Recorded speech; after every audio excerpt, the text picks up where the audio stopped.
send that to you. Okay. I always have a finger here. Give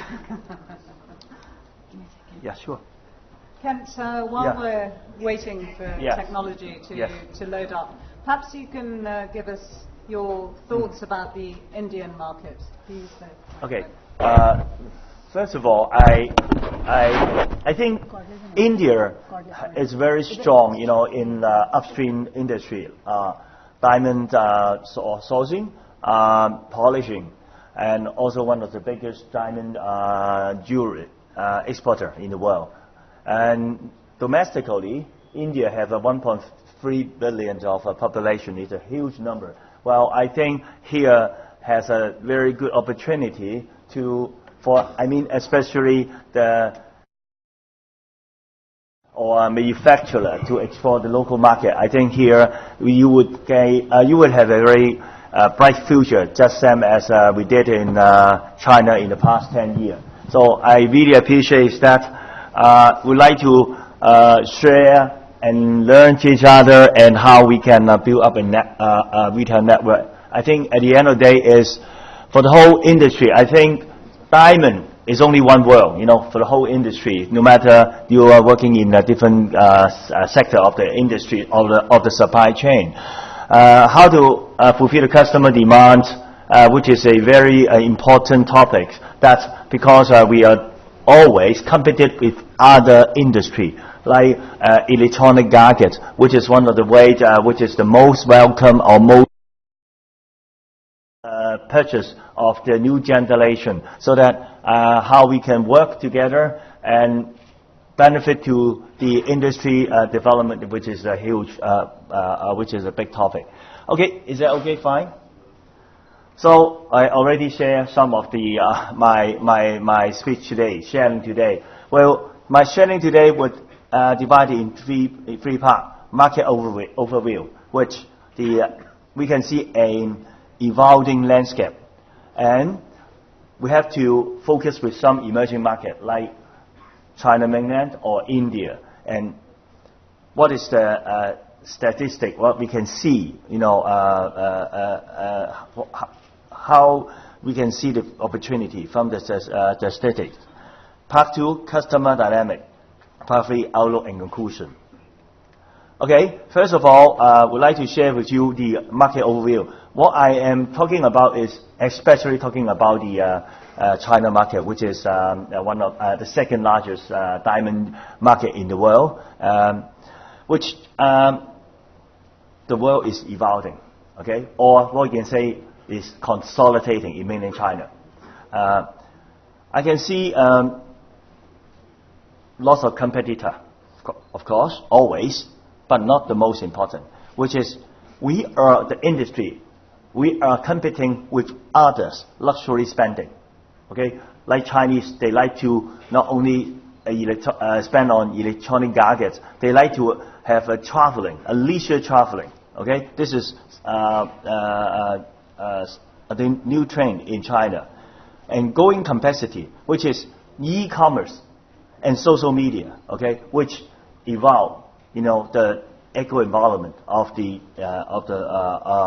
business, so that people can see a slowdown in China resonate. I think most of the important, which is because the buying preference or people's living preference is changing because of social media.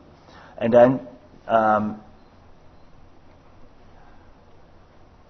let's take a look to the China market. Okay, I think China, even those people might always, when I see some Indian, my partners, that what has happened in China, why Chow Tai Fook is stopped purchasing. I think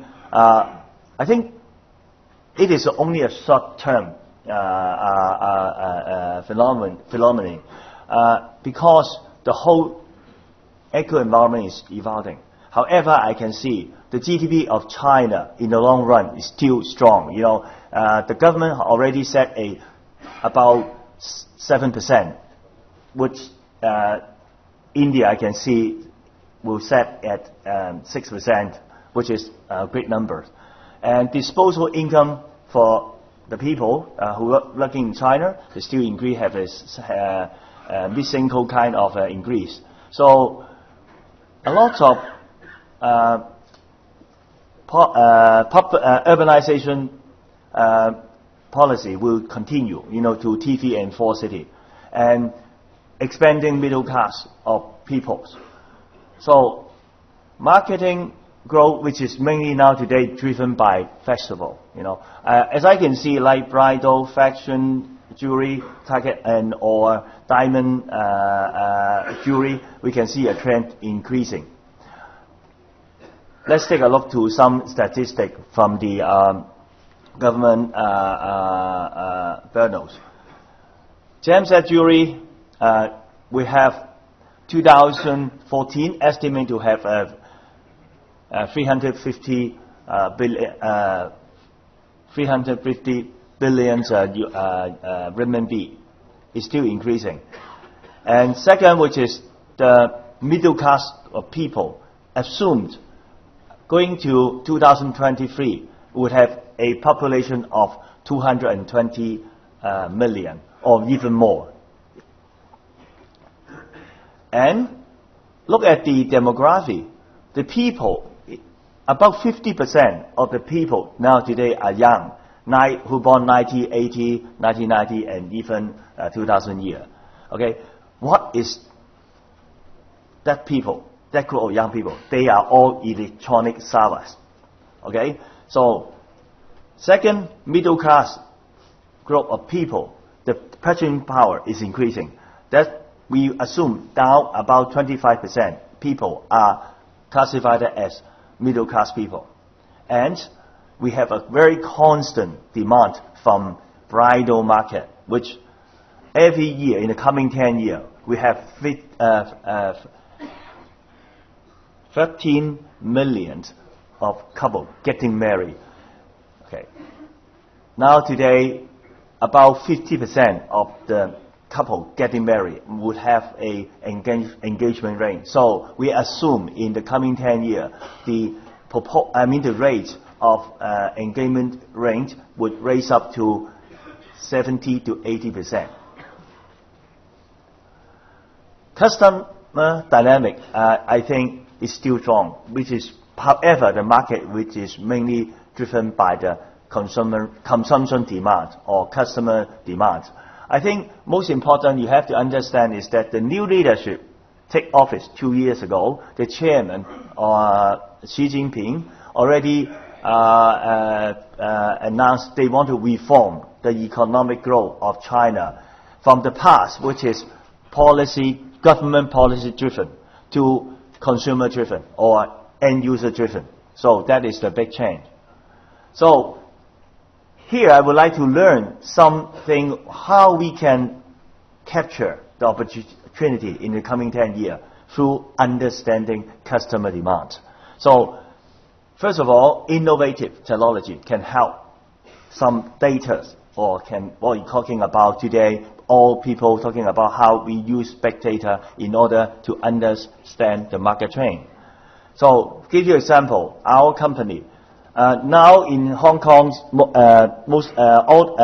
nearly 90% of the store, in the entrance of the store, we have a overhead people counter. So we can count every people come in and out, so that we get analysis, okay, when is the peak hours of a day, of a month, of a year. And next step, we can further transfer into how much would be our what we call conversion rate. Okay, 10% people who paid, or 15%, people increasing the purchase through this overhead count number can help, but not enough. Now we just invent a new device, which is what we call a smart jewelry trace. Okay, so when the customer come in, I count how many people. I will count how many people will sit down, and myself show the jewelry to the customer. Okay, every piece of jewelry show and put it on the smart tray.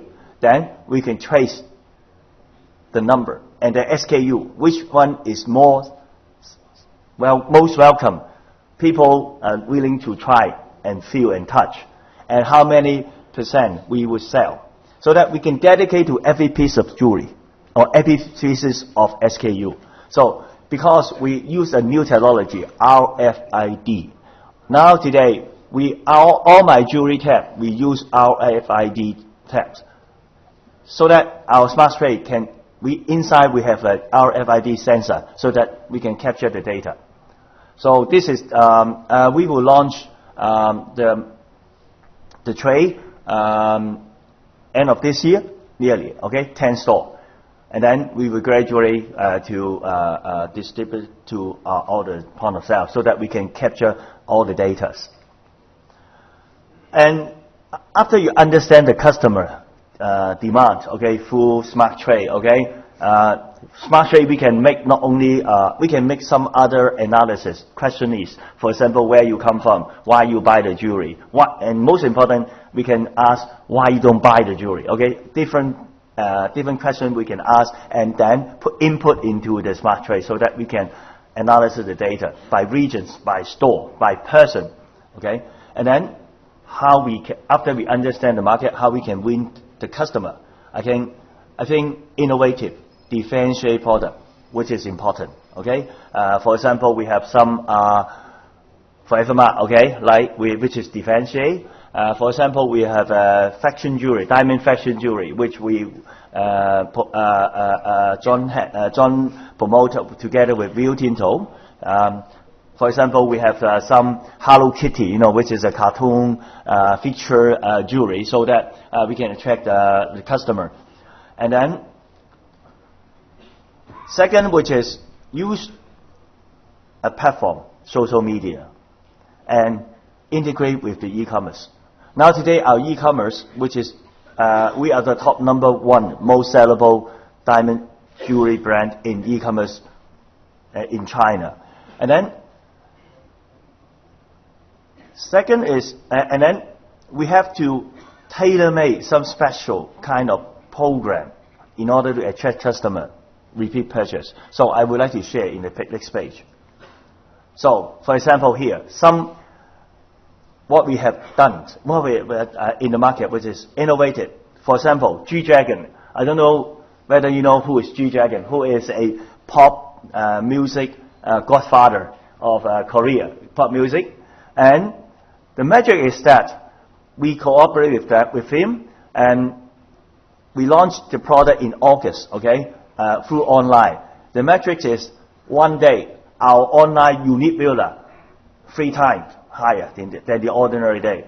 Now today, our e-commerce, every day we have 153,000 unique viewers travel our website, so that we successfully increase our travel website, traveler. Next step is how we can transfer the traveler into a buyer. Okay, so this is how we did in the market. So this is the through innovation, okay, attract the new customer. And then next step, for example, we have some differentiate program like CRM. I would mention later on, but the CRM is very important because we try repeat purchase. Okay. And then we have a marriage proposal. As I say, in China, 13 million of couples getting married in the coming 10 years. And it contributes about 35% of our total sales. So we invest a lot of money into, say, to encourage the people repeat purchase for marriage product. So retaining customer. CRM, we are managing 1.5 million customer. Okay, their repeat purchases contribute 30% of our total sales, stable. Compared with 4 years ago, 50%. So through different kind of incentive program or event. So as a whole, conclusion, we are optimistic to the mid to long term of the development of jewelry, especially in mainland China, because a lot of factors I have described, I don't want to repeat again, but just make a takeaway very shortly, which is demand is still there, Second, online to offline. Third, which is customer experience. So all we have to do is innovation, differentiation, and personalization. All the jewelers who only invest in how we can fulfill the customer demand, how we can satisfy or give customer experience, who will win the market in the long term. Okay, thank you very much. Join me on the podium. That was an incredibly fascinating outline of how to lure the customer, how to seduce the customer, and how to keep the customer. And I think there are a lot of lessons there to be learnt as the diamond industry looks to take on an increasingly large share of the luxury market. I think a lot of the points that you raised are flowing very nicely into our next speaker, who is Oded Edelman.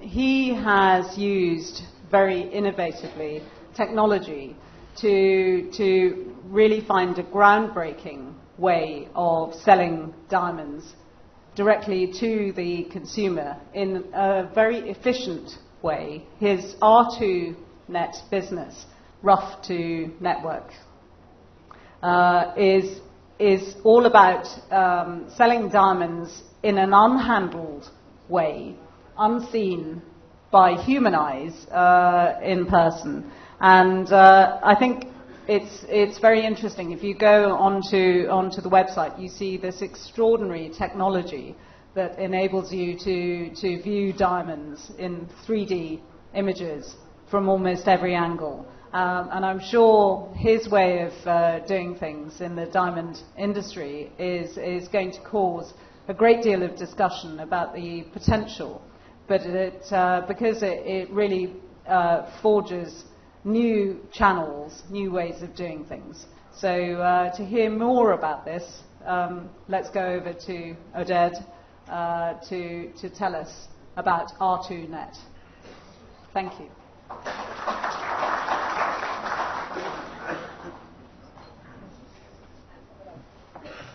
Can I have this? It's working? Great. So, good morning, everyone. I'm delighted to be here to speak in front of you. I will be talking about online jewelry retail. Well, my name is Oded Edelman, and I'm here. Was given 12 minutes to share my vision with you. So, how will you sell more diamonds? This is what I'm here to talk about. Well, diamonds are glamorous. To me, they represent love and romance. This is why 12 years ago, I founded JamesAllen.com to allow customers to buy diamonds at an affordable price. But Not working? no need. I have my own. Throw this one away. Mine. This is mine. Always working.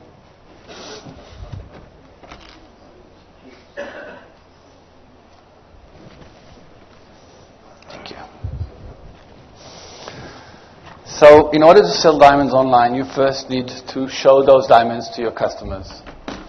So, those of you who have a smartphone here, I invite you to take it out and type in the following URL.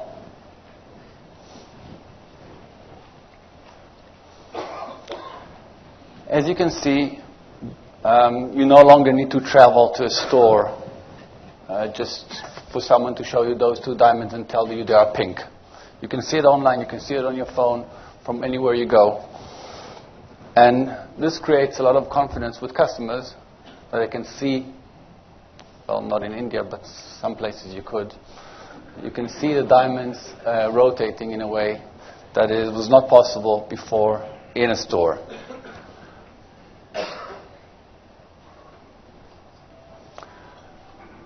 You don't need to travel to a store for a salesperson to tell you this diamond is yellow and this diamond is white. Even though gas is cheaper today, you don't need to drive to see it. You can see it online and then go to a store and see it then. This was all possible with new diamond imaging technology. We invented the first imaging scanning machine Already today we are scanning thousands of diamonds every day, and those will help you sell your diamonds in the future. We've invested 2 years into development of these kind of machines, and as we go forward, we'll be able to photograph more and more diamonds in the world. Now, it's not enough to photograph diamonds because we sell jewelry, and diamonds, loose diamonds, people don't really buy loose diamonds, they buy jewelry. So in order to sell a diamond, you need to set it in a piece of jewelry. But setting this ring with a heart shape would require this heart shape to be set in the ring and then photographed. And if you wanted to sell the same ring with marquee, you'll need to set it up with marquee. For this, we have CAD. We don't need to actually manufacture the pieces of jewelry. We can just create computer-aided design and show those images in a way which is as good, if not better, than real photography of diamonds. But those images are weighing a lot, and it's very difficult to transfer them to your customers. For this, we need fast internet. The internet is growing faster, 24% year over year. So every year that goes by, we'll be able to transfer better images to our customers. But who are those customers we are looking to transfer those images to? Well, those customers are the new millennials, or as commonly referred to as Y generation. Millennials are those people who were born between 1982 to 2004. So they are already today, some of them are about 30. The average engagement age in the United States is 29 today. So a lot of those people are already getting engaged now, but this is only the beginning. Those of you who have this blue app here, the Facebook, on your smartphone, raise your hand. Wow, a lot of people. Those of you who have this brown app on your phone, raise it. Well, I see there are not so many young people here. This is Instagram and this is Facebook. And this is a short story. 2 weeks ago, I went to a dinner with a Y generation couple. And while at dinner, I said to the girl, why don't you be my friend on Facebook? And she looked at me surprised and she said, look, I use Facebook to communicate with my grandparents and parents. For my friends, I just use Instagram. It is very important to understand those nuances when you are planning your marketing.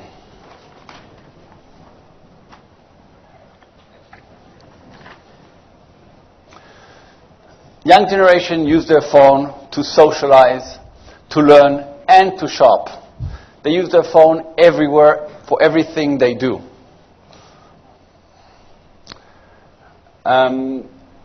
Already today you can see Try It On. If you go to our website, I don't want to promote my website, but if you go to my website, you can try a ring, you can photograph your hand and try a ring on. You don't need to go to the jewelry case, have someone take out the ring and try it on. New generation of augmented reality is coming to the market. And this is something we are developing, which will be out soon. No sound. Sound is gone. There it is. So as you can see, the person is holding their phone and they are looking at the ring on their hand, but the ring is not really there. And this, with the new phones we all have, keeps improving all the time. And as the GPUs, graphic processing units of the phones are improving, you'll be able to show jewelry in a way which is almost as good as in the store. But it's not enough. People use their desktop computers still. And as Kent mentioned, they're trying to count how many people come into the store. Well, when someone coming into our store, we count how many people come into the store, how many people go out of the store. We count how many people view each and every item, how long they view each and every item, how far they got in the process of buying. So I think the stores are actually trying to mimic what we are able to do with the data on the computers.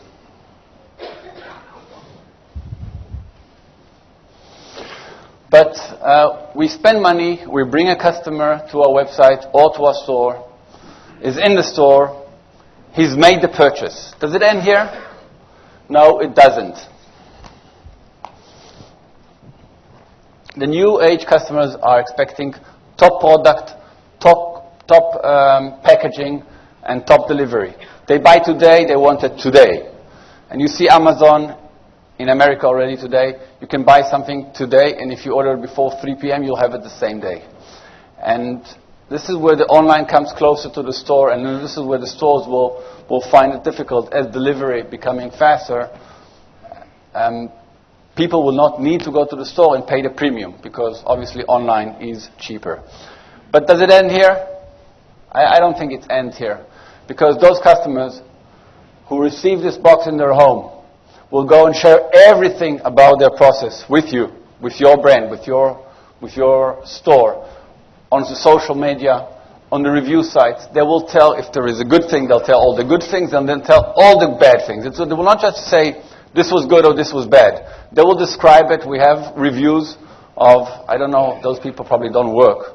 They just write a review, 4 pages, describes every process they went through while buying an engagement ring from us.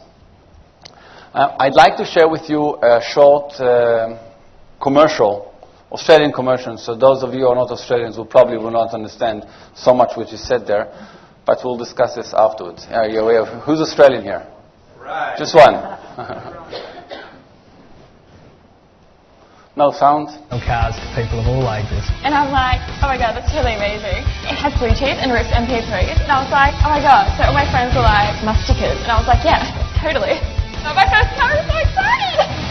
Chris struggles a bit with the younger generation, but I speak fluent Gen Y. Hello? She likes the car. And FYI, these colours are fully thick. Yep, we speak your language.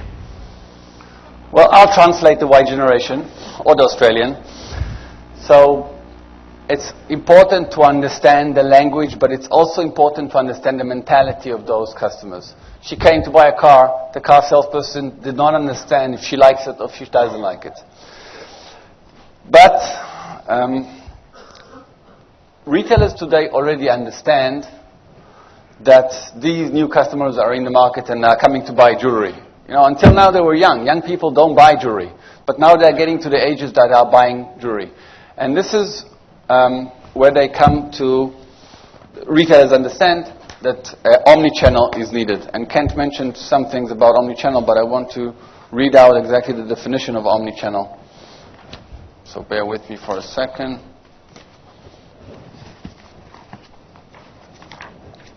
So what is omni-channel? Omni-channel is a multi-channel approach to sales that seek to provide the customer with seamless shopping experience, whether the customer is shopping online, from a desktop computer, a mobile device, by telephone, or in a brick-and-mortar store. Brick-and-mortar retailers already understand they need to deliver the same brand message on every touch point with their customers, whether it is in the store, online, or on their mobile device. Here you see a distribution map of one of the largest retailers in the United States, store distribution. Omnichannel allows them to communicate or to have new customers that would never go into their stores.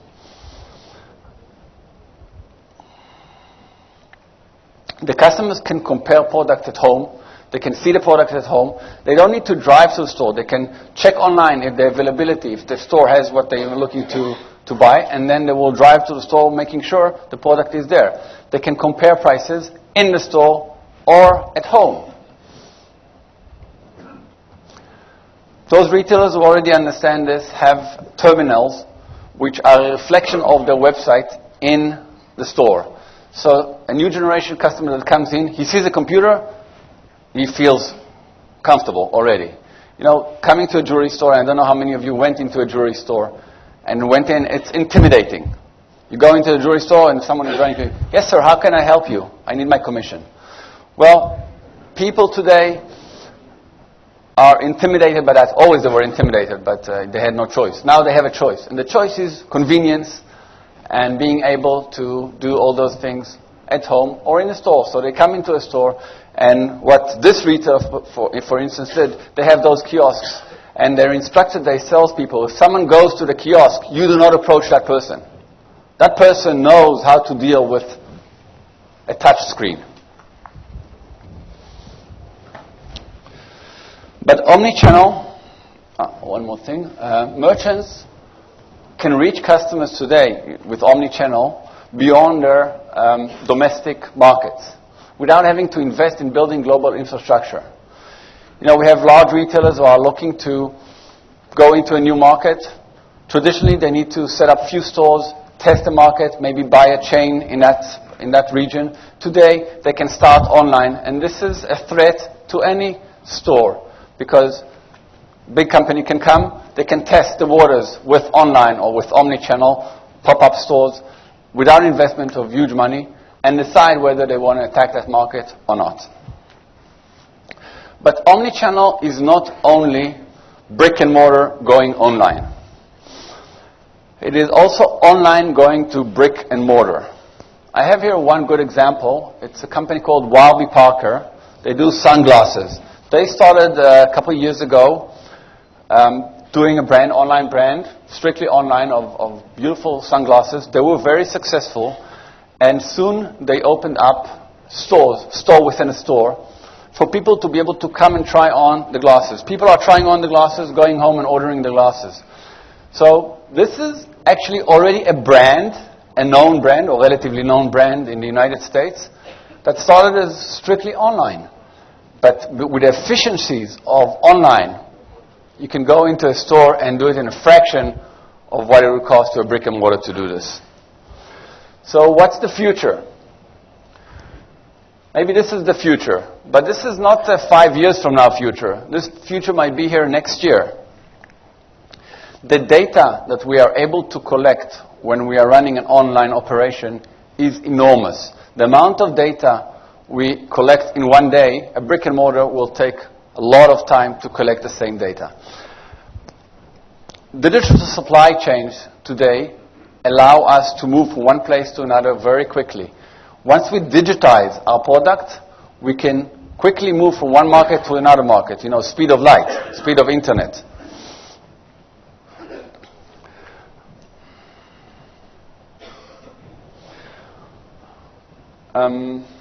What else? So, if you don't already have a social media professional in your operation, I invite you to hire one, because this will be the next step of you interacting with your customers. And the last thing I want to say today is I invite you to first dream, then plan. Thank you. Thank you very much indeed for that, Oded. I think the fascinating journey from high technology through to social media and the link between accessing really growing, fast-growing consumer markets is amazing. And it takes us very nicely on to our next speaker, who is C.K. Venkatraman, who is the CEO of Titan Jewelry. Titan Jewelry is doing extraordinary things in the Indian market. It's positioning jewelry, including diamond jewelry, alongside other branded goods like sunglasses, watches. And Oded mentioned sunglasses as a phenomenon. I think it highlights the synergies between different types of goods, different types of products. Particularly for the younger population, the aspirational groups who can become the diamond purchasers of the future. CK. Thank you. The cute animal to your left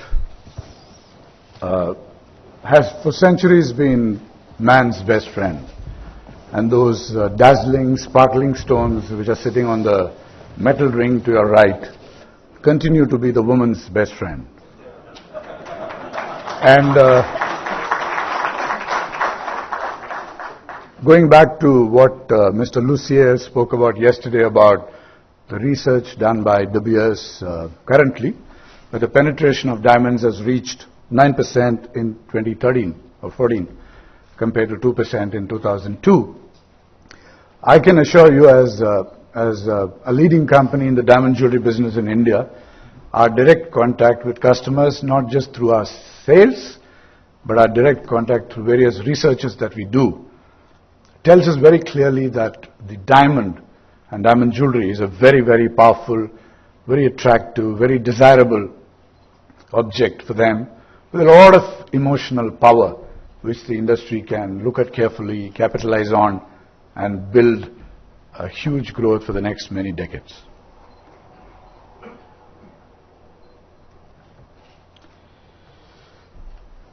I wanted to share my thoughts and share the way we have been approaching diamond jewelry growth by looking at three broad trends in the next 10 years at least. The first is the trend of the career working woman. All of us know that India has a very large population of young people. There's been enough written about it. And many of them, young women, are making a career. In the earlier generation, women used to work for a job, for money. Today, women work for fulfillment, self-actualization, to become something, big and concrete in life. And therefore, the role of grooming in the office, in a career office, has become very, very important. And this is the insight that, we got about 3 years back, is the exploding number of working women, the time that they're spending at work, the importance of the workplace, the importance of grooming in that workplace, and the role of jewelry in that grooming. So grooming is coming of age, and we realized, and when we spoke to a lot of women, they had a very strong view of the jewelry in India. Jewelry in India was very heavy, very traditional, expensive, not at all going with the rest of the clothes which had evolved. And therefore we came up with jewelry which was contemporary, light, affordable, accessible, and we launched a line called Mia 3 years back, and we're betting a lot on Mia. So Mia is jewelry like this, largely diamonds. 80% of Mia is diamonds, a little bit in gold as well, but diamonds certainly. So very modern, light. So if I leave it, by mistake, if I forget it on the table when I'm running to the office, I'm not worried that I've left behind a very expensive piece. It may be $20,000, $300, $400, $500, and not too much for a woman of today, but at the same time pretty decent for the industry in terms of the ticket size. So this whole wearable, affordable, matching jewelry is certainly something which has caught on very well, and we're betting big time on this. And we're also taking it closer to the woman. It's not just enough to create jewelry, but sell it from traditional stores. We need to sell it in stores which are relevant where the woman goes. So small stores in malls. We're betting big time on online as well. The earlier speaker spoke a lot about it. The other thing that we realized was the role of jewelry as seen by the woman in the office, and there were some conflicting views on it. A lot of them felt that the jewelry was a distraction in the office. It's just too serious a product to be worn in the office. So we had to bust that myth and tell them that, look, jewelry is actually fantastic to be part of your overall get-up. When going to work, it's actually adding to your confidence, it's adding to your personality. So we need to create a message which was in that space. And here is a film that we did.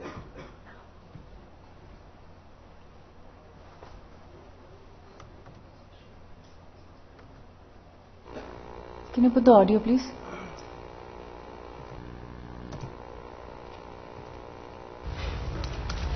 Hi, Megha. Heard you were working late last night. Yeah. How's it looking?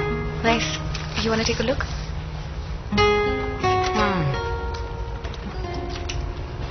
Wow. I love it. Thanks. I'll have to get going. The clients are waiting. Hey, Megha, lose those, na? Let's have the clients concentrate only on the presentation. I'm sorry, there is some transmission problem. It ran well in the pilot. Hi, good morning. Is it okay for you to just... This is fine. Don't worry, the presentation looks even better than me. That's beautiful. That's How's your work? Mia by Tanishq.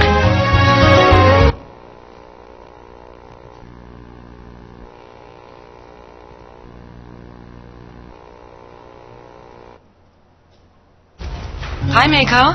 Heard you were working late last night. Yeah. How's it looking? Nice. You want to take a look?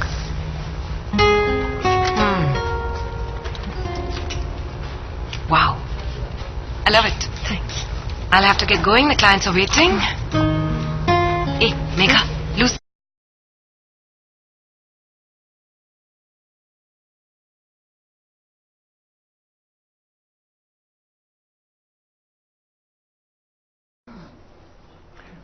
So this did bust that myth. There was a lot written about it. This was 2 years back. A lot written about this commercial and how it was actually breaking the stereotype that jewelry in the office was actually a distraction and not really a serious formal thing to wear. And we got a lot of women connecting with it. The second trend is the discerning wealthy and the appreciation for the finer things in life. That's again a big a trend that we're seeing in homes. People are buying luxury villas, beautiful cars, exotic holidays. They're becoming connoisseurs of the finest wines and so on and so forth. So there's a certain trend for exquisite, exclusive, world-class stuff. We launched a high-end store called Zoya. We have 2 stores, and they're really evolving and reached, I would say, a pretty high level of exquisiteness and the world-class thing that I spoke about. I coincidentally met some 15 customers last night, and they were really raving about Zoya in every aspect of it, and they were comparing it very, very favorably with a brand like Tiffany or a Van Cleef, who they were very familiar with and they were customers of, and that was very gratifying. So the store is pretty high-end. The jewelry is really exquisite. The level of craftsmanship and detailing is quite high. The second thing we're doing is collaboration with designers. We just launched a line of jewelry with a renowned jewelry designer called Farah Khan 2 weeks back. And it's becoming an age of partnerships and collaborations, and brands or companies not just depending on themselves for success, but actually using other people and not sitting on ego on this, saying that we can create everything, but partnering with other people who are good at it to take this forward. Again, the cachet of a well-known designer helps in taking this forward. The third big trend I would like to talk about is relationships. The diamond industry knows about this more than any other industry. The whole campaign of Diamond is Forever was built on the whole thing in the US and later on in Japan. And we wanted to make solitaires a more mass aspect, and we looked at relationships sitting at the center of that. We have created a line of solitaires which are very attractive, affordable, accessible. And the One Love campaign of Tanishq Solitaires has been on for a while now, and we have a lot of hope on it. It's been doing exceedingly well. I hope this film works.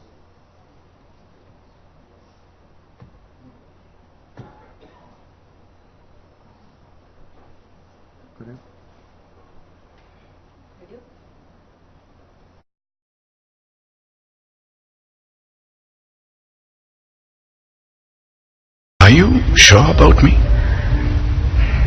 10th anniversary पे पूछ रहे हो? थोड़ा late नहीं हो क्या? नहीं, तुम कहती रहती हो ना कि मैं थोड़ा सा अनरोमांटिक टाइप का हूँ, और ऑफिस में भी मेरे दोस्त कहते हैं कि work is my first wife, और मैं भी मानता हूँ कि कभी कभी मैं सिर्फ अपने बारे में सोचता हूँ। एक मिनट, ये तुम सेल्फ क्रिटिकल मोड में क्यों हो आज?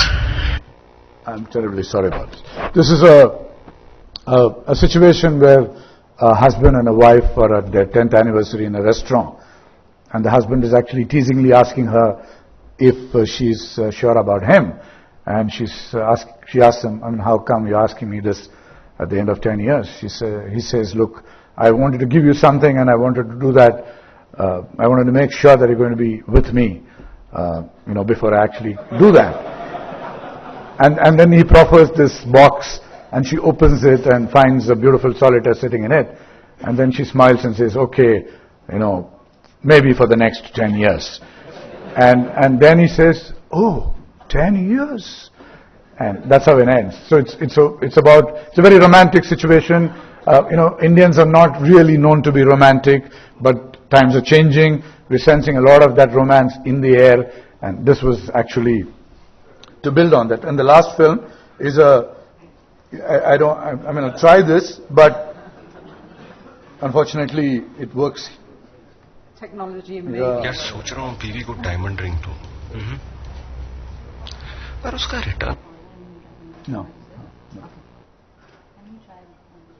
Yeah. Okay. So, is it possible to show it directly? What's the connection? Okay, I guess we cannot solve that then. This film, and this is a concept selling film. I'll just describe the film. There are these two men who are sitting in a car park and talking about diamonds. And one man is asking, it's a Hindi film, so anyway I might as well translate it for a lot of people here. So one man asks the other, look, what is the return on investment on diamonds? So the other guy says, look, I bought my wife a diamond ring 3 months back, and when I gave it to her, she just broke down and cried for half an hour, and then she hugged me tightly. And the other guy looks at him and says, so? And this guy says, he punches him on the chest and says, that is the return on investment of the diamond. Now, it's a beautiful film because, it captures that in Hindi so well, but unfortunately there is some connectivity between this machine and that room, so I can't help it. So, it is, yesterday morning, when Rajiv started, he spoke about emotion. And emotion, in our view, is still sitting at the center of diamonds. Technologies have come in, and therefore the manners of reaching, obviously like what the earlier speaker spoke about. There are so many things that are changing in the delivery mechanisms and all that. But at the center of it all, for diamonds, emotion is key. And therefore, the industry capturing the emotion in the new age way will still be key to building the brand diamond in the next many decades. And India is certainly ripe for it with the kind of population, the kind of aspirations, the kind of spending behavior that they're exhibiting. Thank you very much and all the best. Thank you. Venkat, I know you've got to rush off. One very quick question. With this new branding, sort of making inroads into the diamond market, how do you see the split between traditional type of diamond jewelry and this new, fresh, modern approach? I think, given the dress codes of India, which by and large still remain traditional, but with a modern twist to them in terms of the prints, the longer sleeves in a top, and so on and so forth, I think the role of broadly traditional aesthetics is still strong.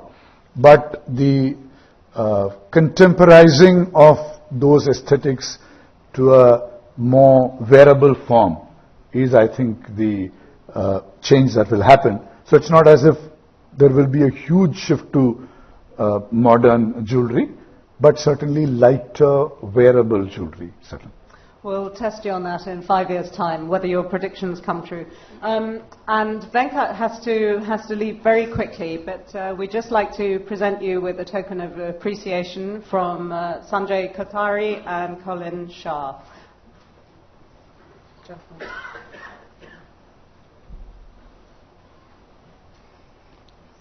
you'd like to come and take a photo.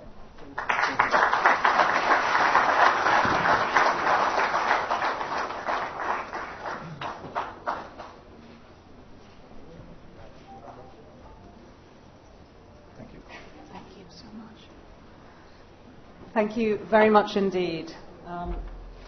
And just to continue this discussion on retail and the positioning of the market, I'd like to invite someone who knows all about selling jewellery at the highest levels to international clients, but starting with of course, the capital of style, Paris. And Olivier Mellerio is a descendant of the founder of the oldest jewellery company, certainly in Europe. And the Mellerio message is quite extraordinary. It's very much about the highest quality of style, the epitome of elegance. And when I was looking at the Mellerio brand, what I found was extremely striking was the presentation of association with the aristocracy. You pitch yourselves as the royal jewelers. And the messaging is very important because it's about exclusivity. It's about elite jewellery, not something that is accessible to all. Very different from the affordable, wearable, everyday style of jewellery that we've just heard Venkat Raman talking very, very eloquently about. And I wondered, Olivier, whether you'd like to say a few words about the style of Mellerio di Mele. Thank you. Well, good morning, everybody. Thank you very much. I would like you to understand that there is absolutely no arrogance in, the expression of our message. What we just heard about, the way to adjust to the changes of the world and to adjust to the new consumer, is really something which is very relevant.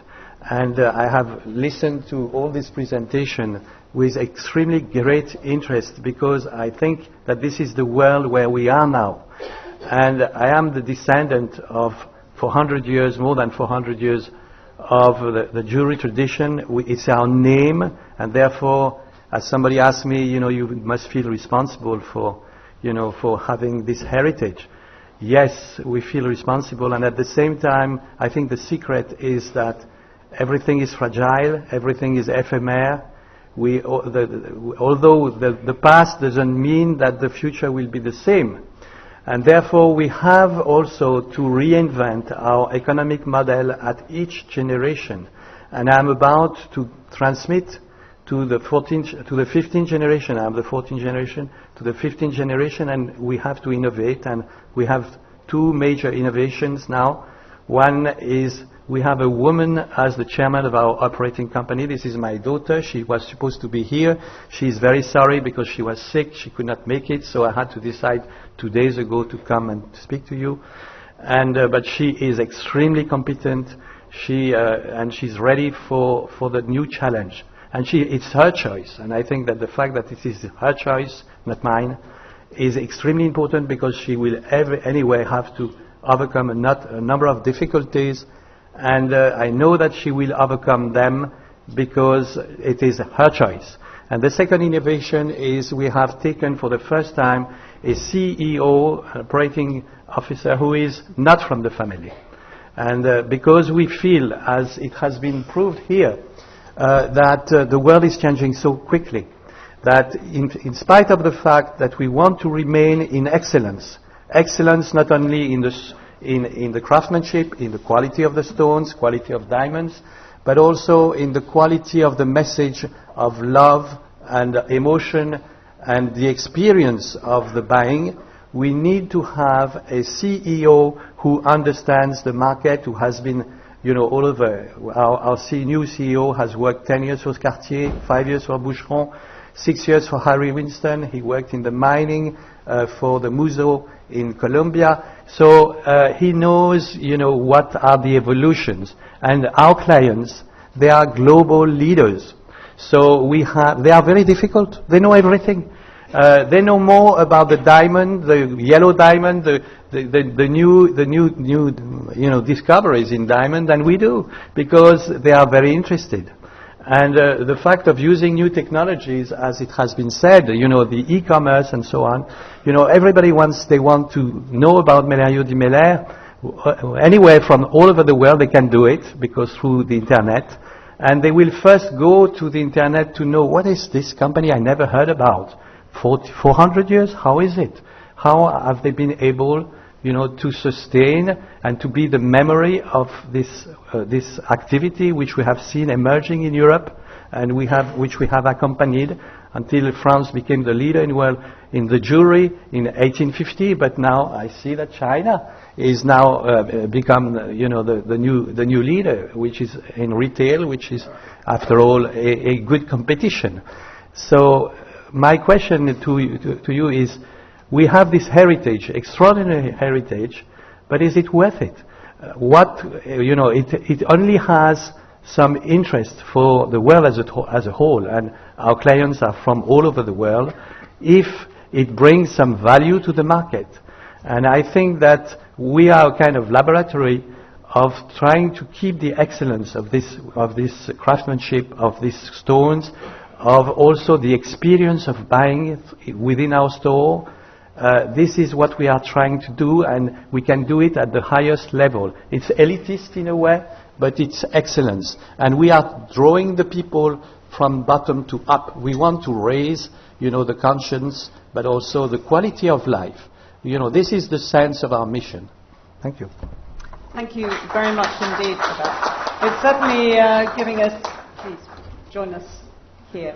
It's certainly giving us food for thought to compare these very different styles, aiming at different segments of the market, but actually how they're all interconnected, going up from pulling people up from aspirational positions up to the top of the market, and in different cases dealing with the opportunities in the Chinese market, for example, and further afield.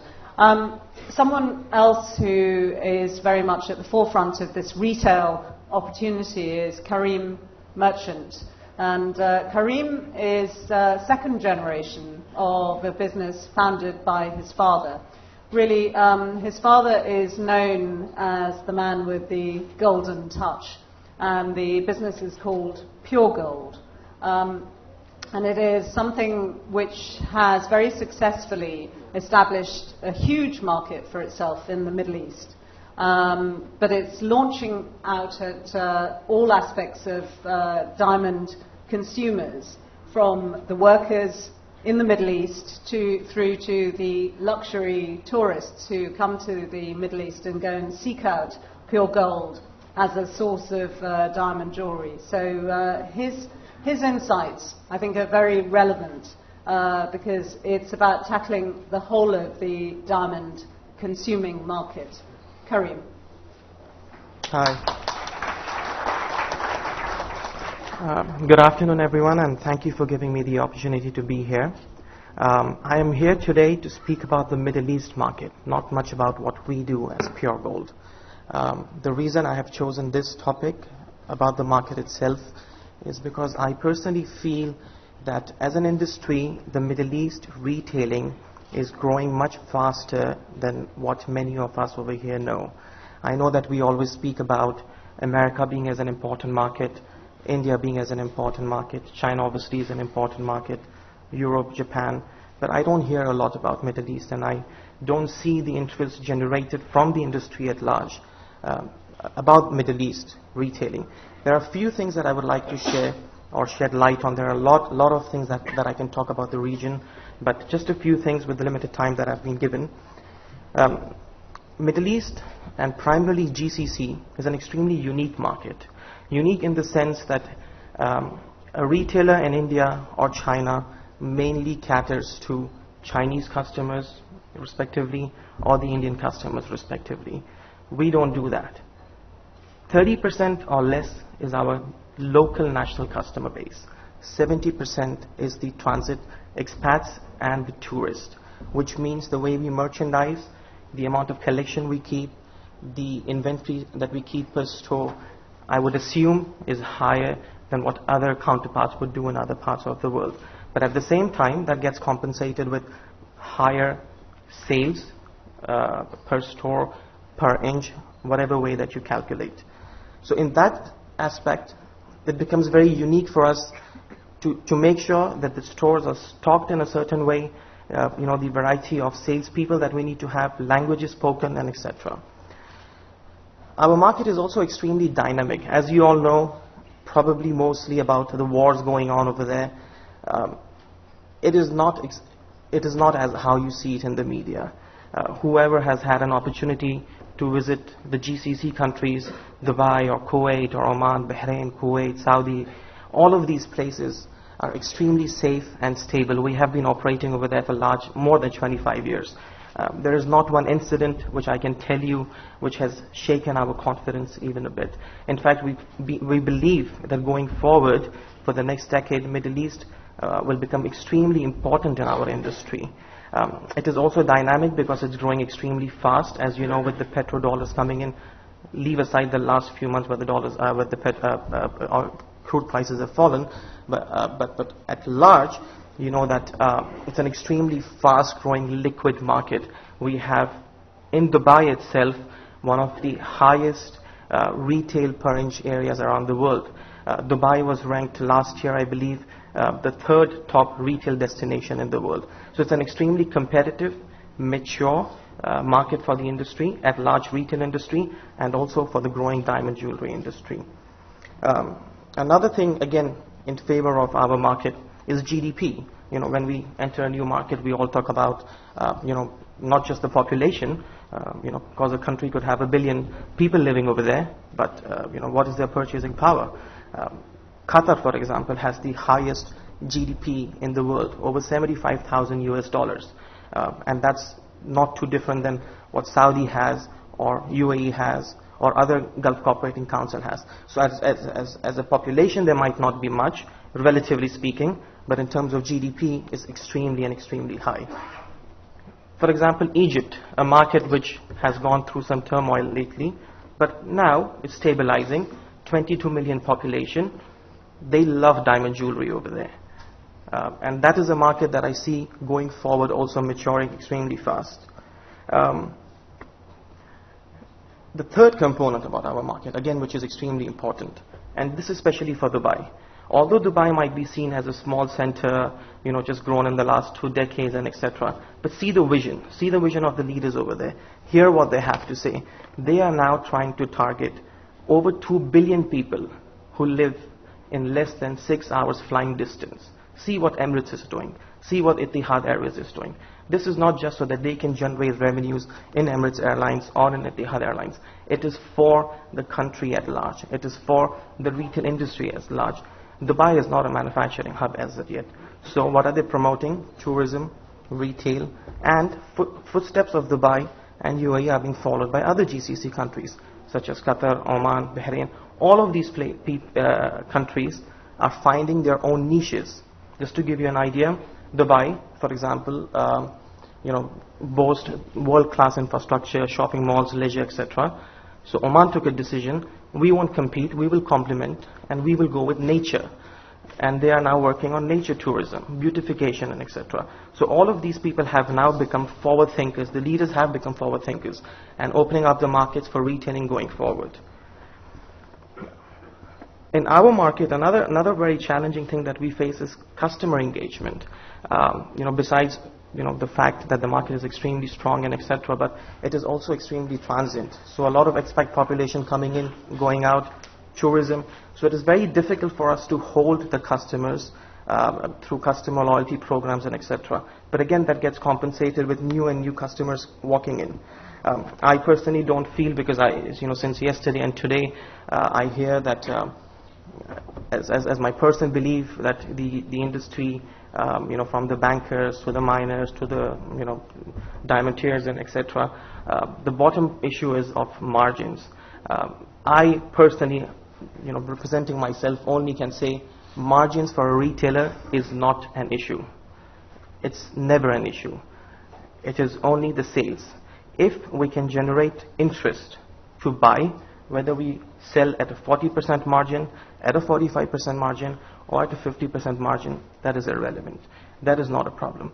From retailing, I have learned, and I can say this, that we don't get stuck because the prices are too high. Look at what happens with gold prices. Every diamond piece has a gold component to it. It's $2,000, it's $1,100. The customer buys. They don't say that when it's $2,000 we completely stop buying and it's so much more expensive and etc. So it moves on.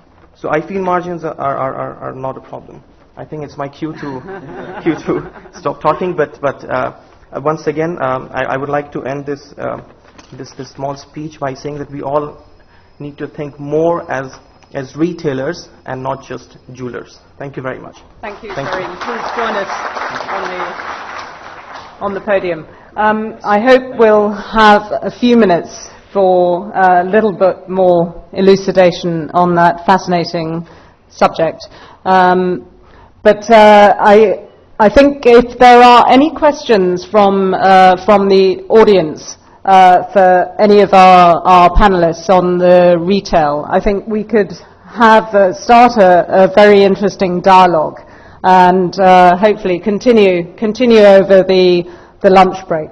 But are there any questions over there?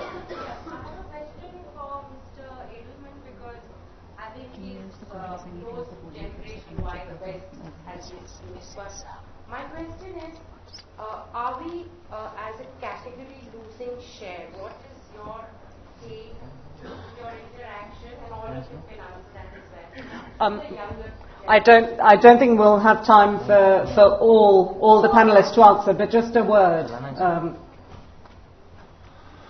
Well, in general, I think we are losing share to the young generation, to smartphones and to other luxury items. And this is why the way we have chosen to sell diamonds online is in a way which is appealing to this young generation. I think all retailers should look towards making diamonds appealing as a phone is appealing. Because otherwise we will lose it to purses and to phones or to things which is luxury in the eyes of this young generation. Kent. Okay. I think we have to close our eye to technology like iPhones, so that we can approach to the young generation. But no matter what, don't forget, jewelry is a piece of art, a valuable art. Every piece of art has its own inspiration. So that I think what we have to do is online and offline is a synergy. It's not a zero game. Okay, it's a win-win game. Okay, so that I think no matter what in the future, I think buying jewelry from the brick and mortar store contribute about 90%. No matter what, people who buy online only contribute about 10% of the sale. So another 90%, which is a huge market for everybody. So I think how we can serve the customer, keep the customer relationship, make customer happy whenever they go in the store. Okay, I think this is a very interesting point to bring in Alex Popov, who is the chairman of World Diamond Mark, because it's exactly those sort of synergies that World Diamond Mark is trying to create the unity within the industry that will enable it to meet all these separate challenges in the most effective way possible. And going back to the principles of education, accreditation, and generic promotion of the final product at the end, which the consumer hopefully will pay lots of money for. Alex. If I may use your mic. Of course. Thank you very much. Oh, how do I switch it on? It should be on. It is on, isn't it? Right. So we have a plot here. The technology is against us. So it's all my presentation is movies. So we'll just wait. Maybe they will do something and maybe they will not. I will just try to make a movie out of myself. So there was obviously no other choice. No, but the mic isn't working either. Is it? It's working. Okay. All right. So first of all, it's a great panel here.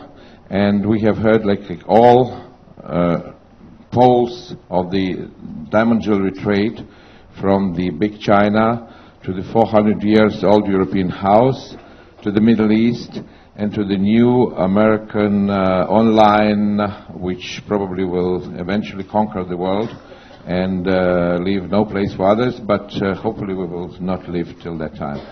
So the reason I wanted to, the idea that I wanted to convey to you is not to make a presentation about World Diamond Mark. Everybody knows about World Diamond Mark. There's no need to do this. What the idea behind this conference, the sounds doesn't like us either. The idea behind this conference was that we come here to learn.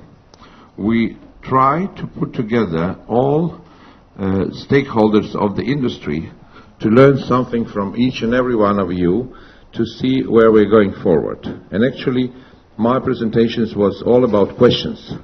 No answers whatsoever. I have no answers. I don't pretend to have the answers, and I think nobody can pretend to have the answers. It's all about questions. Fortunately, the movies are not there, so I cannot ask them in a way that I wanted, so I will just ask a couple of questions. We've been speaking about margins here. We've been speaking about margins, and we always speak about the margin of some particular sector, like midstream margin, or retail margin, or miners margin. And what I'm saying is maybe we should look at the margins from the first station at the pipeline to the last. And the first station I counter is not the mine, even not the manufacturer, but the jewelry manufacturer. Because the real cost of the product is the cost to the jewelry brand, and because they produce the real product. So if the real product in the shop cost like $3,000, what was the real cost of this product? Including diamond, including color stones, and including metal. This is the question, because there lies the answer to all our problems. Somebody knows what are the margins from cost to consumer in the watch business? Nobody. So I will tell you. The margins in the watch business, the real margins between the cost and the consumer price, are between 800 and 1200%. That means that if the product costs $100, it's being sold in the shop for $1,200. And out of that, the certain margins are given to the retailer, to the distributor, to the agent. A very hefty margin is left to the producer, to the manufacturer, and then all the rest is, and everybody is happy. So why it's not happening with the so-called no-name jewelry? And the same, by the way, is happening with the high-end jewelry, not big stones, I must say, but high-end branded jewelry. If we take Tiffany's, if we take Cartier's of this world, or Van Cleef's, their margins are between 800 and 1,000%. Cost to consumer. Now, if they sell in their own shop, that means all these margins goes in their own pocket. And if they sell through the distributor or through the authorized retailer, then the authorized retailers usually get between 45 to 55%, except Rolex, who is giving retailers 37%, and the rest goes again into the pocket of the manufacturer of jewelry. So where we are, the diamond industry here, we are the suckers. Who are the cost? So it's a very simple equation. We are the cost. So if the person pays $100 per piece that he sells later on in his own shop for $1,200, we are somewhere in between $40 or $50 in this piece. And this is the way it is, and this is the way it will always be, unless we do something about it. And I don't have any answer what to do about this. I have several ideas which I would like to share with you, but I would like to hear what you have to say about this. Now, if we take no-name jewelry, so-called no-name diamond jewelry, which is the bulk of the jewelry being sold in jewelry shops elsewhere in the world, except these high-end shops, the distance between the cost and the consumer can be between 50% in India and 300% in Europe. So we see the difference, and we see that with this money, Nobody can promote the product.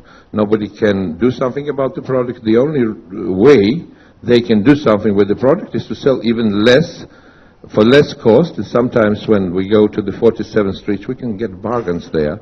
We can get there diamond jewelry, which we can buy less than the cost of the person who bought it, because they need money to turn over his investment. So if you're clever, if you're there, if you have people there, you can buy bargains there and then resell them somewhere in Russia or in other places for twice the price. It's an incredible deal, and a lot of people do it. So this is the issue in our industry which I face. This is question number one. Question number two is credibility. Again, when we go to the branded shop, which charge 12 times the price of the cost of the product, there is no issue of credibility. Everything is clear. Everybody believes, everybody trusts these people. Why do they trust these people? They are the same people as we are. The reason being that these people put themselves on the front line of the industry, tell about themselves, describe themselves, show how their product worked, and they are trustworthy. They look trustworthy. Sometimes there will be some rogue employee who can do something, but this still doesn't diminish the value of the name, of the brand that works. So the credibility is the second important question, which actually may enhance or may ruin the profitability. Because if something is going wrong in the shop, and today, as Odette mentioned, there are 4-page descriptions of every purchase, be it the brick-and-mortar shop or the online shop. It doesn't matter. People like to write. We have TripAdvisor where people write everything about the mice and about the rugs and about the dirty linen and everything, and then these people don't want to go to these hotels. So the same is going on to happen with the jewelry stores. There is no exception into this. So how do we make it happen that these shops will be trustworthy? This is the second question that I wanted to ask. By the way, I was promised that while I'll speak, they're trying to do something with the videos. Is it happening or not? Just the inquiry. You're still trying. All right. You tell me when you finish. All right. So this is the second question. The third question, which I see as problematic in terms of what people think about diamonds. We have the internet person here. He knows what he is doing. It's a computer that costs a bit more than this one. Well, you never know. You know, sometimes you buy a diamond, it costs a lot, and then eventually you found out that you have problems with this. Anyway, the credibility goes also for synthetics, and this is a very important issue. I know you like this issue, so I'm raising this actually not for you, but for the sake of everybody. This is the issue. How do people know that this particular store sells natural diamonds or synthetic diamonds? And if they do sell synthetics, which is nothing wrong with that, do they disclose it? Because if they don't, it's a fraud. So how do we know there is a fraud going on, and what do we do if we disclose the fraud? So it's all adds up to the credibility.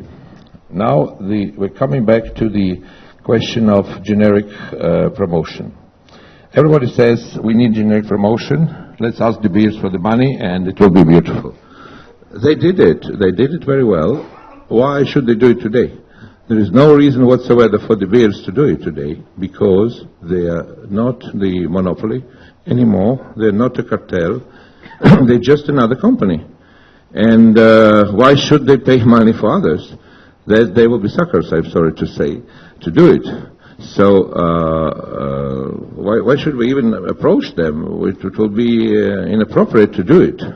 And I had heard a lot of suggestions. Let's go to De Beers, let's ask them for money. I am not going to De Beers, because I'm ashamed to go to De Beers and ask for the money for doing something for me without me doing nothing for them. This is not a one-way street. The same goes to Alrosa, who is sitting here. Hopefully they're not listening what I'm saying. And the same goes to everybody else. So everybody has its own brand. Even though Alrosa doesn't go into downstream, it still has some other thoughts maybe than other people. Maybe they were going to develop their own brand. We don't know what's in their 10-year plan, to put it mildly. So I would like to compare ourselves, and by ourselves now I mean not the industry, but the World Diamond Mark. Coming back to where we're coming from. The World Diamond Mark is the foundation which was founded to find the ways to help this industry take back its place where it was 15, 20 years before. Now, we feel that the right way to do it is to go through a retailer.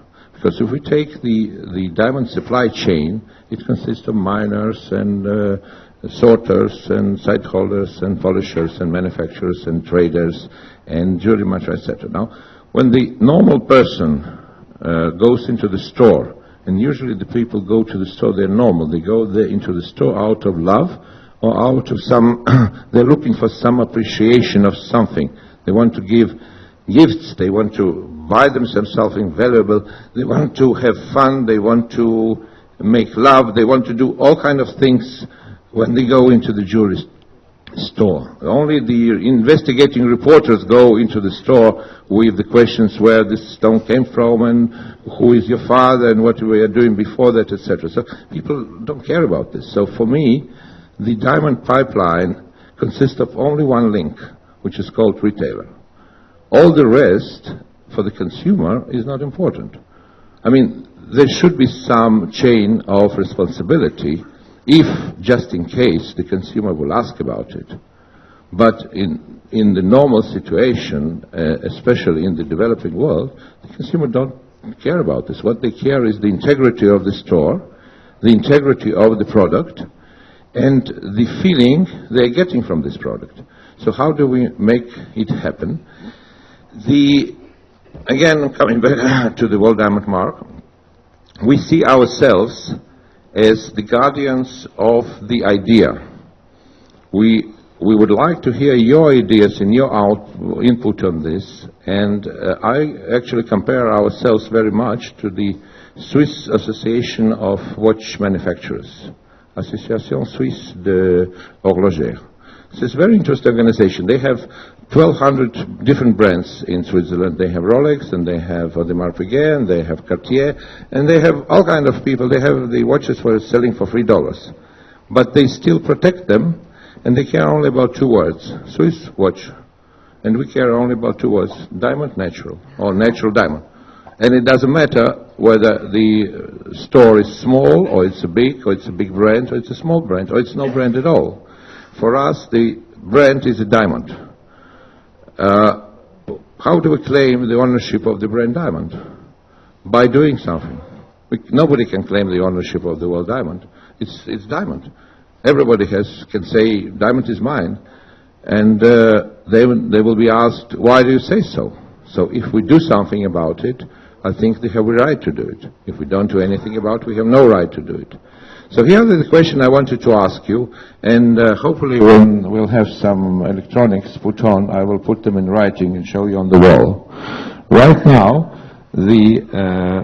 I would like just to give you 2-minute excursion into the World Diamond Mark. I mean, almost all of you have heard about it, but I still would like to repeat it. The World Diamond Mark was conceived in 2010 in Moscow when the people who came for the World Diamond Congress sat in the room and started to ask questions. Some of them are the same questions I'm asking you today. Some of them are other questions. The people who are in the room started to discuss how do we take the message of the World Federation of Diamond Bourses outside the bourses walls, outside our close community, and take it out. Do we have the message? How do we proceed with this? So after some 1.5 years of thoughts, we have come to the idea, which we call the World Diamond Mark. And the idea was to establish some kind of quality assurance and marketing brand that will take forward the generic promotion of diamonds and based it on the retailers. So basically, we have two marks. One is called World Diamond Mark, and another one is a little bit controversial term, but we still use it because we don't have anything else. It's Authorized Diamond Dealer. And we say if the diamond is a brand, then it has to be sold as a brand. So if the Rolex is a brand, they have authorized Rolex dealers. If the diamond is a brand, we have authorized diamond dealers. And without getting into too much details, which are all available on the website and elsewhere, the foundation was established in Hong Kong, run by the members of most of the members of the executive committee of the World Federation of Diamond Bourses. And we have on board IDMA, and we have on board the German Jewelry Export Promotion Councils, and we still have some places on board which are vacant, waiting for other big players in the industries to take their rightful place on the board. And this was done in 2013. And now we are 1 year old.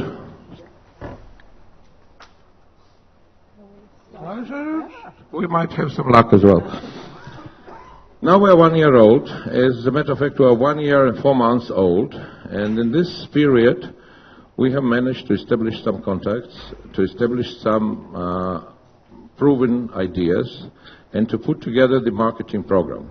And we have started this marketing program 3 weeks ago in Dubai with the announcement of the World Diamond Mark taking part of the Dubai Shopping Festival, which this year is the 20th Dubai Shopping Festival. And for the first time in the history of this festival, Dubai will not only be the city of gold, it will be also the city of diamond. So the World Diamond Mark will participate in this with the diamond promotion, giving away some diamonds and doing a lot of other promotional activities. Oh my God, it might work.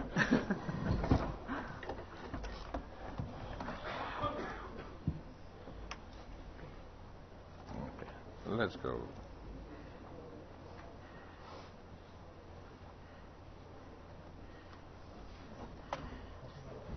Okay. Now, oops. Can you take care of the lights? Oh, sorry. Back. Okay, let me do it. Oh, yeah. I know, let me do it. No.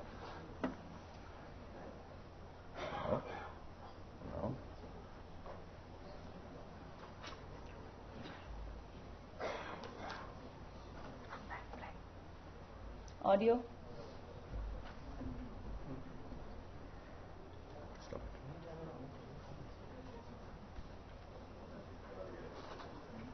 You might be lucky. Yes. No audio. हाँ unmute कर दिया मैंने आप खाली audio चला दीजिए It might work.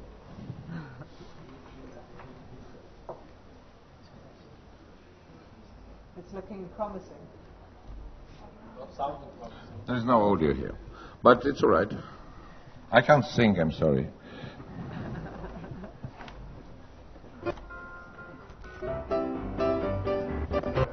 Okay, let's take it back. Wait. Okay. Now we start again. Last time, I promise. You should develop a good singing voice, Alex. I did, but I lost it yesterday speaking to many people. Oh, here we are.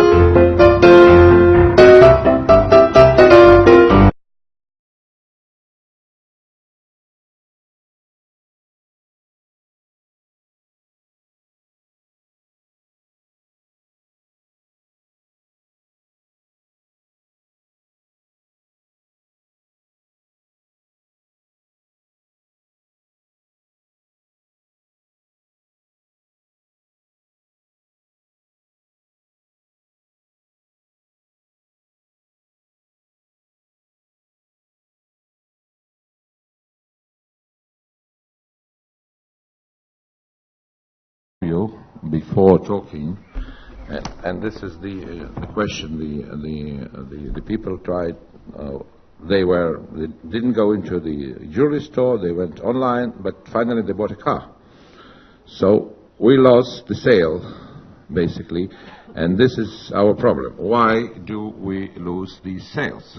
So 15 years ago, diamond was number one, and it was the most desirable product. And today we have different number one product. We have leather goods, we have handbags and shoes, which are number one, and we have number two, which is even more interesting, and this is going to be probably number one very soon, because as Kent rightly said, Chinese people like to travel, and they like to spend on the travel. And when I say healthcare, I mean plastic surgery and elective surgery of the sort, which is extremely popular now and which is taking more and more money from ladies' pockets. And this is not so good for us. And we're number 3. It's a very good place. If we were number 10, it's the perfect place to be a number 3. And number 4 is coming up and catching up. They cannot yet compete with us with the amount of money spent per particular piece. But in overall budget, the amount of iPhones and iPads and all different gadgets per family is huge. And when you count, I had this visit of the insurance agent because I'm moving my house from one place to another, and I had the visit from the insurance agent, and they say, your amount of electronics is huge. It's just a lot of money. And this money probably is right in other families as well. So this is number 4, which is catching up. And here I come to this margin thing. Again, I only pose the problems. As I said, I don't have any solutions whatsoever. I have ideas, but solutions should come from you. And this is what we're here for. So this is the very short story, which I already told, so I'm just going through this. I don't want to waste other people's time. And I'm going very fast. So the other board is joined, as I said, the idea of World Diamond Mark. And we're here, we come to our mission, the health and the future growth of the diamond and diamond jewelry in the luxury market sector. And this is all we're about. And we try to do it with 2 brands, which one of them has already been registered and another is pending registration. So one is the promotion and generic jewelry, and generic promotion of diamond and diamond jewelry, and the other is the retailer accreditation program, looking for retailers who fit into description of the authorized dealer. Whether we call it finally this way or another, this is what we're looking for.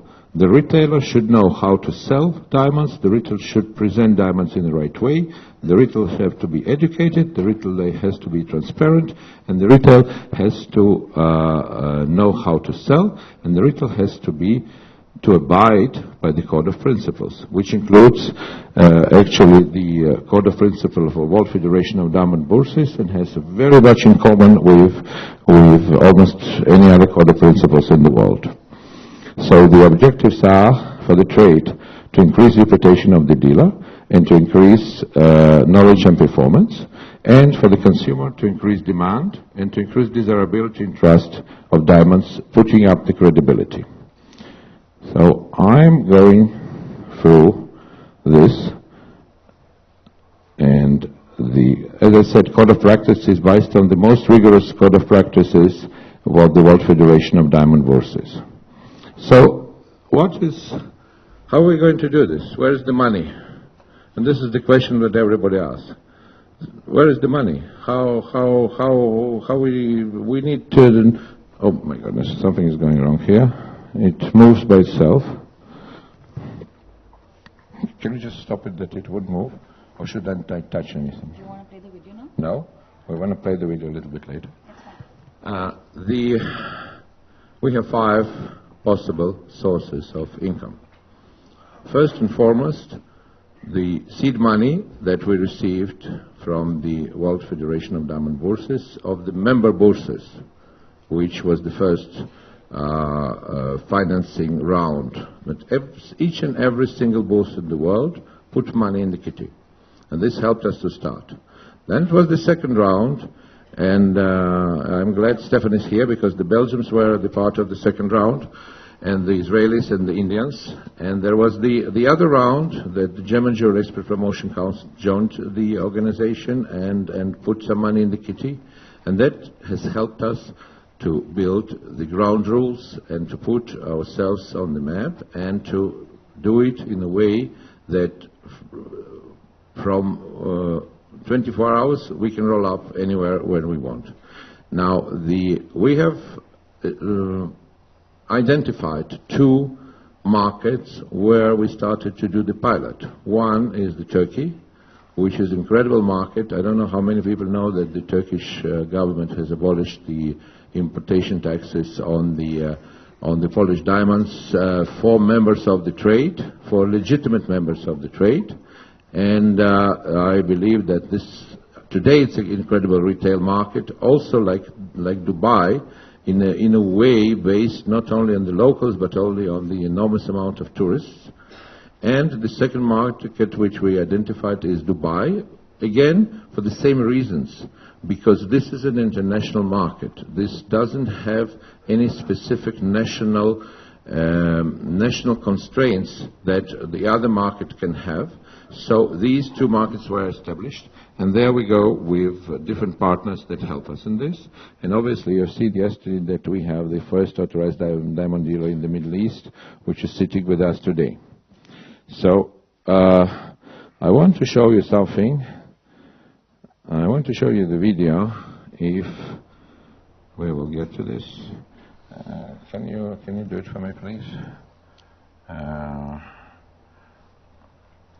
This is the important part of what we're doing. I'll just stop here for 2 seconds. And Odette spoke about this. I don't need to speak about this anymore. It's very clear. And if you can just say...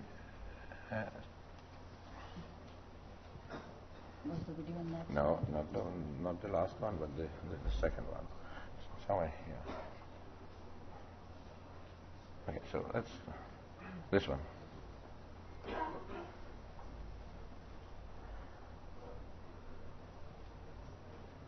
Should I play? Yeah.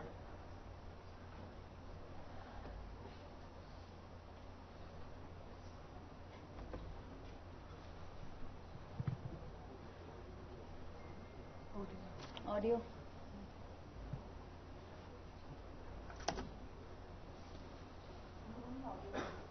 You can't have both, which is a very common thing in life.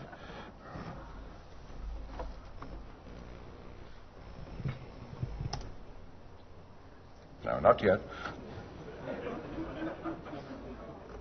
No, not this one. Oops. And now I did something wrong. I pushed the wrong button. Sorry.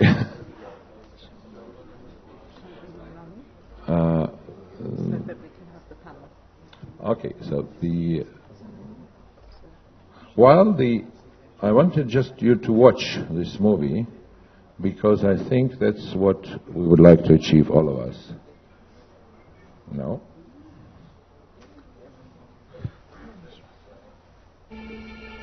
Here we are. Rami comes to the podium now. Well, let's play. It's a long movie.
and well, this extraordinary filth progressive. I'd just like to invite up onto the podium Rami Baran, who is, of course, on the executive of both the WFDB and the World Diamond Mark.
Rami Baran, who's just joined us, is, in addition to his executive functions within the diamond industry, he's a third-generation jeweller.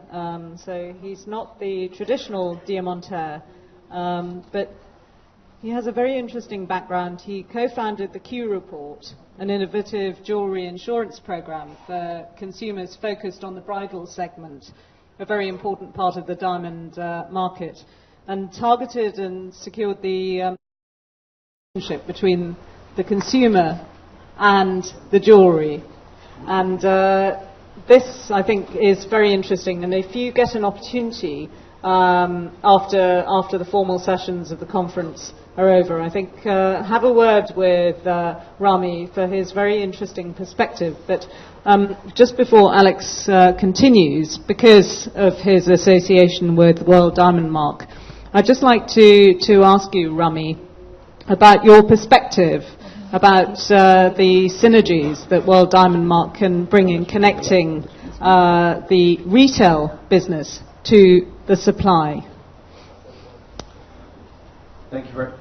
I have to do. No, press the bottom button. Thank you very much for inviting me to the panel, and thank you for being part. Thank you for allowing me to be part of this tremendous, the lone Aussie in the room, World Diamond Conference. Ladies and gentlemen, first and foremost, I sit here as a member of the World Federation of Diamond Bourses. The World Federation of Diamond Bourses is the organization that created the World Diamond Mark. And it did so, as you've heard for the last few days, for the purpose of what is essential, that we have to take the lamp that De Beers previously held from the marketing, generic marketing, and we have to now step forward. And over the last few years, we've seen the creation of the World Diamond Mark with the assistance and the breath of life of the World Federation of Diamond Bourses. But as Alex said today, we sit here at an incredible moment in time, and I'm amazed and in awe that you have a Prime Minister of such stature who supports our industry and sees and understands that what we're talking about to ensure the wealth and growth of the diamond industry is so fundamental. So first of all, I'd like to say thank you, India, for being the location that happened. Now, in relation to the question that you asked me, sorry, I took very briefly. Very briefly. I'd like to say that it is critical that we all understand we have a place to play. I posed a question, those who were here yesterday, to De Beers. And I said, yes, I understand you're protecting your brand, and I understand you're marketing your brand, and just as Rio Tinto is, and just as a lot of the other major players are. But will you invest in the generic marketing of diamonds? We all have to contribute. The World Diamond Mark is about every one of us taking a position. Retail is the coalface. The only thing that I would like to add here specifically, because so much is being said by highly, highly knowledgeable people, is that what might be missing is the communication with the consumer after the sale. Don't forget them after the sale. That level of communication that we need to maintain. There is information, they're coming to us, they know so much, we know that. You know, you talk to a retailer, and that's who I'm involved with day to day. People come into stores with sheets of paper that they've researched on Blue Nile, and they've researched on James Allen, the price of diamonds. Okay, they have knowledge. Great. I agree with Ken. The experience in the retail store is everything. We have to maintain the relationship. Just like we all have relationships with each other, we have to maintain the relationship with the consumer after the sale. And it is only by doing that that we will maintain, as other people said previously, the growth of our industry. The ability to sell them again and again. Thank you. Thank you very much indeed. And I think we are seeing that after-sales engagement with the consumer, both ends of the retail market, and it seems to be a very prominent theme in our discussions this afternoon. Now, just back to Alex for a further word. I can speak till the day after tomorrow. So what I was going to do is I just stop speaking now, and I was here to ask questions. The questions have been asked. And the reason I showed you the Cartier movie was that I would like our movies to be the same, about the diamond. Right now, what we do is the movie that you're going to see, which I'm very proud of. I think in the impact is not very far from Cartier, but at least in the intentions is not very far from Cartier. And with this, I would like to, if it will work eventually, I would like everybody to go to lunch after this. Thank you very much. Thank you. And Alex, 30 seconds. It is 30 seconds exactly, but it doesn't work. Well, we'll come back to that. Maybe over... last attempt. Last attempt, yes. Let's give it the last try. One last try. I never done work. I think we'll come back to it after lunch. Just keep your seats for a moment, ladies and gentlemen. I'd just like to show our appreciation to our speakers in just a moment, but just a brief announcement about something of great benefit to you. Yesterday we had a lot of security concerns, and our conference kits could not be distributed, but just to let you know that the kits will be available at the registration counter on the ground floor near the lunch area, so you can pick those up when you're having lunch. But just to show our appreciation to our wonderful speakers and panelists this afternoon, I'd like you to join me in applauding them for their contribution and their fascinating perspective. Thank you. And I'd like to invite Navratan Kothari and Rajiv Mehta to present a token of appreciation to Kent Wong.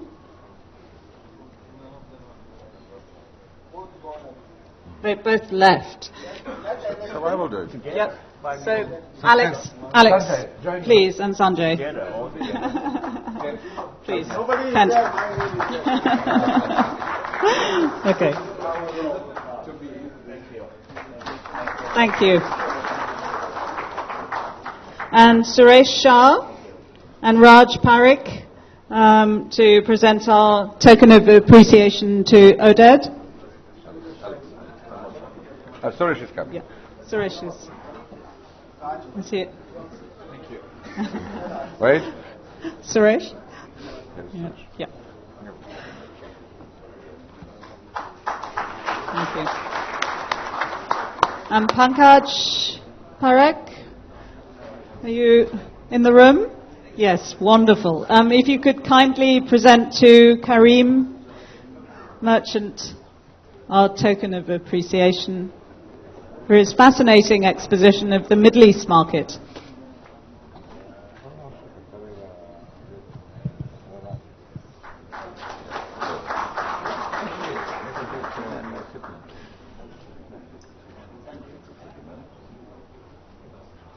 And Sabia Sachi Ray, do we have you in the room? Or Sanjay? Oh, wonderful. If you can present our beautifully wrapped box to Rami. Rami, please. Got a book. Wow.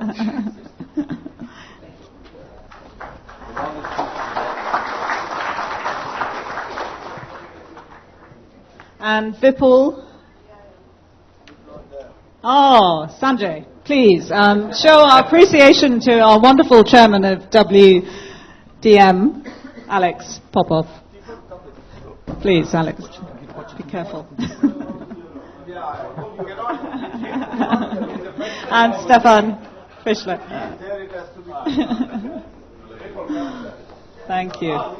Vipul, just in time for the most important presentation. Thank you.